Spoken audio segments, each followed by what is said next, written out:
Hello everyone, welcome back to my channel and welcome back to a new video. তো দেখতেই পাচ্ছ শাড়ি পরে ready হয়ে গেছি। কোথায় যাচ্ছি দাঁড়াও বলছি। আজ হচ্ছে কৌশিকী অমাবস্যা, তাই মেজমার বাড়ি মানে মেজমা আর দাদা ভাই ওদের পুজো হচ্ছে বড় করেই বেশ।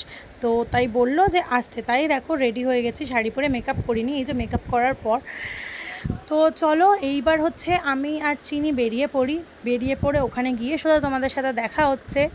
কি করি তোমাদের সাথে সব শেয়ার করছি। মা তারপরে নিচ্ছে মিষ্টি, পুজোর তো দিয়ে এসছি, বাট মিষ্টি এটা হচ্ছে ওদের গেট। আর এই যে মা পশ্চিমেশ্বরী, তো মেজমা ভেতরে রয়েছে, ওইটা মেজমা। দাদাভাই দেখো হাই করছে তোমাদের সাথে। তো ব্যাস তারপরে কি সবাই ফ্যামিলি সবাই মিলে আড্ডা মারলাম, মজা করলাম, অনেকক্ষণ গল্প করলাম করে না। তারপরে সবার সাথেই আর কি ঠাট্টা করলাম। মেজমাকে বললাম যে মেজমা তুমি তো সাজনি, তুমি একটুখানি সেজে আসো, লিপস্টিক লাগিয়ে আসো। তাই দেখাচ্ছি দেখো মেজমাকে। তো ওই যে মা, দিদি ভাই, মামি, পিসি সবাই বসে আছে। তো বলছে, মেজমা বলছে যে চল ফটো তুলবি চল। ব্যাস তারপরে সবার সাথে ফটো সেশন করে বাড়ি। দেখা হচ্ছে অন্য একটা ব্লগে, ততক্ষণ টাটা।